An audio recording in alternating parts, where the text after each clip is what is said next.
Bruno Gröning was born on May the 30th, 1906 in Dantzig, Oliver, the son of a bricklayer foreman. Even as a child he was able to influence people and animals in a calming and healing way. Upon finishing elementary school he began a commercial apprenticeship which lasted 2.5 years. However, his father wished him to become a carpenter. This apprenticeship was also not concluded. Only 3 months before the end, his employer was forced to close the shop due to lack of orders. During the years following, he held various jobs. He was drafted into the Second World War in 1943. In 1944 he was wounded, and in 1945 he became a prisoner of war in Russia.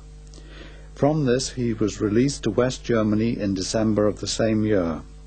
He found an apartment in the Hessian town of Dillenburg, and together with other refugees from Sudetenland, founded the Relief Organization for Refugees. In March 1949, Bruno Gröning's fate led him to Herford in Westphalia. Here he was moved overnight into the public spotlight when it became known that he had healed a boy who had been given up by several doctors and medical professors. Within a few days, hundreds and thousands of health seekers converged on Herford. They all hoped to be healed by miracle Dr. Gröning, and in fact, 3 whole months the incomprehensible happened on the Wilhelm Square. The plain man from Gdansk made illnesses simply disappear, and the doctors were powerless. In the yard there was a garden which was already completely crushed underfoot.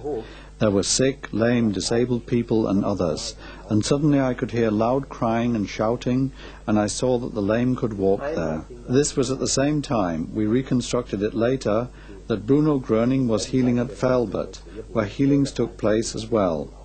It lasted 2 hours, and then he came back. I have to say that tears came to my eyes. That's how deeply moving it was. He looked at me and said, "So there you are." Well, what did I say? Die vielen Menschenansammlungen auf dem Wilhelmsplatz habe ich erlebt. Ich habe erlebt etwas, was so aus der Vernunft nicht zu erklären war. I have witnessed the many crowds of people on the Wilhelm Square. I have experienced something that cannot be explained by human reasoning. Initially, I was deeply moved by the way these people treated one another so peacefully. When he appeared on the balcony, there was a special quietness. I would call it a peace of mind, but inherent in it was a certain tension.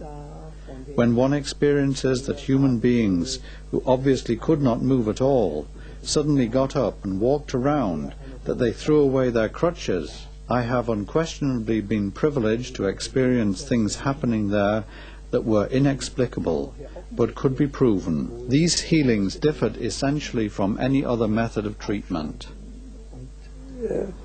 Herumgingen, nicht, dass sie ihre Krücken wegwarfen, und das habe ich ganz ohne Frage so bei ihm erleben dürfen, dass dort Dinge geschahen, die nicht erklärbar waren, die aber festzustellen waren und die sich ganz wesentlich von den sonstigen Behandlungsmethoden unterschieden.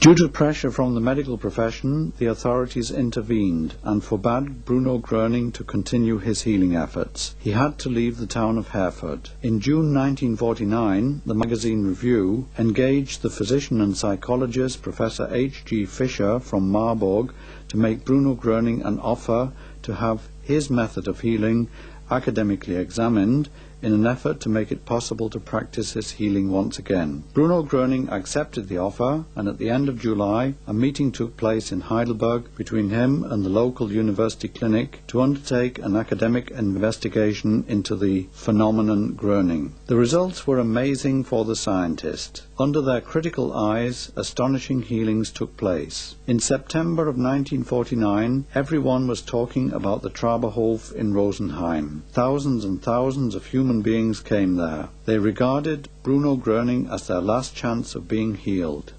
It was a grand testimony of the needs of the times, but it was also a devastating testimony of science's inability to get misery and illnesses under control. Materialistic thinking had hit rock bottom. The healings at Traberhof pointed to a new beginning where man once again finds the way back to God and realizes that without him he is lost. Here a higher power was at work, a power that surpassed the understanding of human reason. Bruno Gröning stood on the balcony, spoke to the people, and the unbelievable happened. The lame threw away their crutches and could walk again. The blind could see.